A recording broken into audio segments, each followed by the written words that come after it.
कार्तिक मास शुरू हो रहा है 29 अक्टूबर 2023 से। वैसे तो शरद पूर्णिमा के कारण इसे हम 28 अक्टूबर से भी शुरू होना मान सकते हैं और इसका समापन 27 नवंबर 2023 में होगा। तो दोस्तों, आज की वीडियो आप समझ ही गए होंगे हमारी कार्तिक मास को लेकर है। कार्तिक मास की कब शुरू होगा, इसमें स्नान दान का क्या महत्व है और हमें इसमें क्या क्या सावधानी, क्या क्या नियम का पालन करना चाहिए। कार्तिक मास बेहद पुण्यदायी माना जाता है। इस महीने में पवित्र नदी में स्नान दान, तुलसी पूजा करने से लक्ष्मी की प्राप्ति होती है। आश्विन माह के बाद कार्तिक का महीना शुरू हो जाता है। ये मास भगवान विष्णु को समर्पित है। इस महीने में स्नान दान और उपवास करने से हमें बहुत प्रकार के कष्टों से मुक्ति बड़ी आसानी से मिल जाती है। इस महीने में भगवान शिव और विष्णु तथा कार्तिकेय जी और तुलसी की पूजा का विधान है। कहते हैं इस माह में भगवान की भक्ति और पूजा अर्चना करने पर उसका लाखों गुना बढ़कर फल मिलता है। कार्तिक मास के बारे में कहा जाता है, मासानां कार्तिके श्रेष्ठो देवानां मधुसूदने तीर्थम नारायणाख्यम ही तृतीयम दुर्लभ कलो। यानी कि स्कंद पुराण में लिखे गए इस श्लोक के अनुसार भगवान विष्णु और विष्णु तीर्थ के समान ही कार्तिक मास ही श्रेष्ठ और दुर्लभ है। कार्तिक पूर्णिमा के दिन महादेव ने त्रिपुरासुरों राक्षस का वध किया था और भगवान विष्णु ने मत्स्य अवतार लिया था।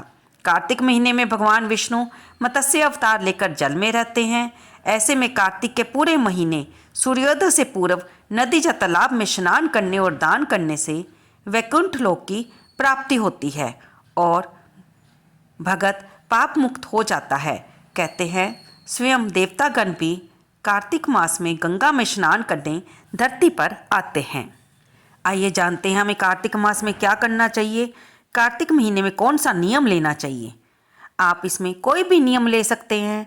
आप सूर्योदय से पहले उठकर कार्तिक स्नान का नियम ले सकते हैं और तुलसी माँ की पूजा का नियम ले सकते हैं। सूर्य को अर्घ्य देने का नियम ले सकते हैं। आप इसमें पूरे महीने किसी भी वस्तु का दान कर सकते हैं। लेकिन आप जो भी नियम लें, कार्तिक मास का पहले दिन ही आप भगवान के सामने घी की जोत जगाकर उस नियम को कहें कि आप ये नियम ले रहे हैं, जिसे आप अपनी तरफ से यथाशक्ति निभाने की कोशिश करेंगे पूरे कार्तिक मास में। और इसमें भगवान विष्णु आपकी मदद करें, क्योंकि भगवान के आशीर्वाद के बिना तो हमारा कोई संकल्प पूरा ही नहीं हो सकता है ना दोस्तों। आइए अब जानते हैं कि हमें कार्तिक मास में क्या करना चाहिए। कार्तिक महीने में सूर्योदय से पहले उठकर पवित्र नदी के जल से स्नान करें। किसी नदी में स्नान भी कर सकते हैं। अगर आप नदी के पास नहीं रहते या कहीं पर नहीं जा सकते तो आप घर में ही नहाने के जल में गंगा जल डालकर स्नान कर सकते हैं। कार्तिक के महीने में रोजाना तुलसी के नीचे दीपक लगाएं और परिक्रमा करें। इससे धन लक्ष्मी प्रसन्न होती है। कार्तिक मास में दिया गया दान जैसे अन्न, ऊनी वस्त्र, तिल, दीपदान, आंवला दान करने से हर तरफ से लक्ष्मी की प्राप्ति होती है। इस महीने में मूली, कंद, गाजर, शक्करकंद खाना सेहत के लिए अच्छा होता है। इससे व्यक्ति निरोगी रहता है। दोस्तों, इस बार शरद पूर्णिमा 28 अक्टूबर को है। उससे अगले दिन यानी 29 अक्टूबर से ही कार्तिक मास आरंभ हो जाएगा और मंदिरों में कार्तिक मास की कथा का गुणगान भी होना आरंभ हो जाएगा। लोग इस महीने में कीर्तन करते हैं, भगवान के नाम का ज़्यादा से ज़्यादा जाप करते हैं। कार्तिक मास में भगवान विष्णु की पूजा करने के साथ तुलसी के पौधे का पूजन करना भी लाभकारी माना जाता है। इस पूरे महीने में तुलसी को जल देने के बाद शाम के समय घी का दीपक जलाने की परंपरा है। मान्यता है कि ऐसा करने से भगवान विष्णु के साथ माता लक्ष्मी भी प्रसन्न होती है और इसी मास में तुलसी विवाह किया जाता है, जिसमें तुलसी और शालिग्राम का विधि विधान से विवाह करवाया जाता है। कार्तिक मास माँ लक्ष्मी को भी अत्यंत प्रिय है। माना जाता है कि इस मास में माँ लक्ष्मी धरती पर भ्रमण करती है और अपने भक्तों के हर कष्ट को हरती है, क्योंकि इसी मास में धनतेरस से लेकर दीपावली तक का त्यौहार मनाया जाता है, जो माँ लक्ष्मी से ही संबंधित है। इस माह में माँ लक्ष्मी की विधिवत पूजा करने से, उनकी प्रिय वस्तु उनको अर्पित करने से वह जल्दी प्रसन्न होती हैं और धन ऐश्वर्य का आशीर्वाद देती हैं। इस मास में सुबह और शाम यानी कि सूर्योदय के समय और शाम को संध्या काल में मंदिरों में दीपदान करना बहुत ही लाभकारी और पुण्यकारी माना जाता है।